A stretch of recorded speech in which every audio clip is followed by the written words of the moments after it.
ফটিক বিধানসভা এলাকার মাননীয় বিধায়ক তথা হর্টিকালচার চেয়ারম্যান সত্যি তীব্রতার নাম করে এডিসিতে একটা লাল বাহিনী আমাদের জেলা পরিষদের সম্মানের সভাধিপতি শ্রদ্ধেয় অমরজিৎ দাস মহাশয়কে উত্তরে দিয়ে বরণ করে নেওয়ার জন্য।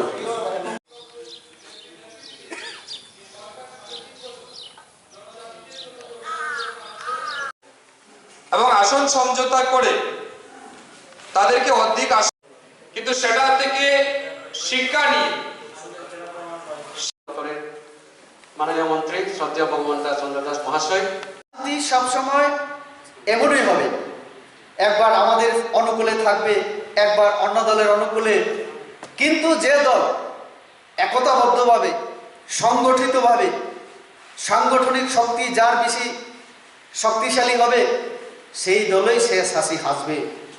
আমি মনে করি 2023-এ আমাদের সঙ্গে কোনো রাজনৈতিক দলের প্রতিযোগিতা তারা টিকবে না।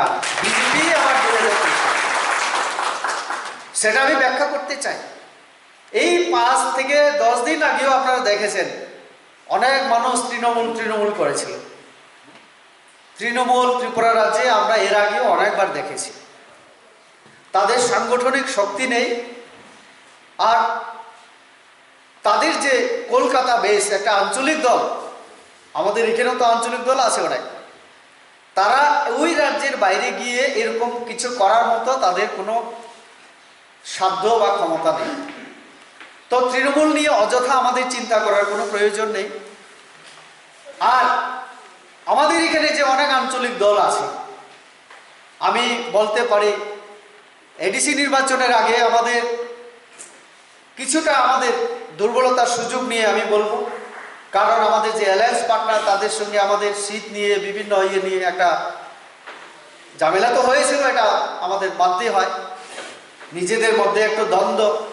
সেই কারণে কি হয়েছে, এই যে একদিকে I-50-কে বেশি সিট দেওয়ায় সেই সুযোগে তারা ক্ষমতা দখল করেছে। সেই সময় আমাকে অনেক কথা বলেছিল, রেবতী আমাকে চিনোনি তুমি, অনেক কিছু আনসিনি আঁকো। আমি আজকে তাদের উদ্দেশ্যে বলতে চাই, আজকে ক্ষমতায় আপনারা এডিসি নিয়ে কোনো কম্প্রোমাইজ আপনারা করবেন না বলেছিলেন। আমি তো দেখছি বিপ্লব দার কোয়ার্টারে যাওয়া ছাড়া আপনাদের কোথাও যাওয়া হয়নি। কত মাস হলো? এপ্রিল তো না, 6 মাস তো চলে গেল। আমি তাদের উদ্দেশ্যে বলতে চাই, আমার গ্রেটার ত্রিপুরাল্যান্ড কোথায়? আমি আজকে এই হল থেকে তাদের উদ্দেশ্যে আমি বলতে চাই, পার্লামেন্টে হয়তো আমার আরো প্রায় 2.5 বছর আমি আছি এমপি হিসাবে, 5 বছরের মধ্যে আপনারা গ্রেটার ত্রিপুরাল্যান্ডের বিল পাঠান না। আপনারা বিল পাঠান, আমি যদি বুথ না দেই তখন আমাকে বলবেন জাতি বিরোধী। আপনারা পাঠাতে পারবেন কি পার্লামেন্ট পর্যন্ত? খুমুলুঙ্গি তো বন্ধ হয়ে আছে, খুমুলুঙ্গি তো কেউ আটকানোর মতো লোক নেই, আমাদের তো মাত্র 10 জন, তাদের কথা শুনবে না কেউ। 10 জন বাদ দিলে কতজন? 28-এর মধ্যে 18 জন তো তোমরাই। তো তোমরা সিদ্ধান্ত নিয়ে পাঠাও না দেখি। আমি শুনতে পাচ্ছি, আমরা শুনতে পাচ্ছি সবাই। আজকেও আস্তে আস্তে খোয়াই থেকে অনেক কার্যকর্তার সঙ্গে আমার কথা হয়েছে, 2 জনের সঙ্গে। বলছে খোয়াইয়ে যত নেতা আছে তাদের মাথা 3 গ্রুপ, জগদীশ বাবু এবং বিজয় রাঘুল বাবু, ওনারা তো আইনপতি ছিলেন। তো উনি রাজ্য সভাপতি হয়ে গেছেন রাঘুল বাবু, ঠিক।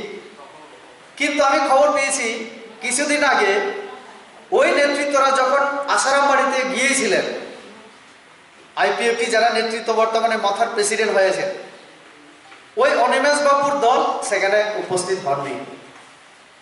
সুহেল বাবু এক্সিকিউটিভ মেম্বার, সুহেল বাবুর এক গ্রুপ, অনিমেষ বাবুর এক গ্রুপ, আর আমাদের রামফল বাবু জগদীশ বাবু এক গ্রুপ। তো বেশি মাথা করলে, বেশি দিমাগ যদি লাগাই আমরা, মাথা ব্যথা অনেক কিছু উল্টোও হতে পারে।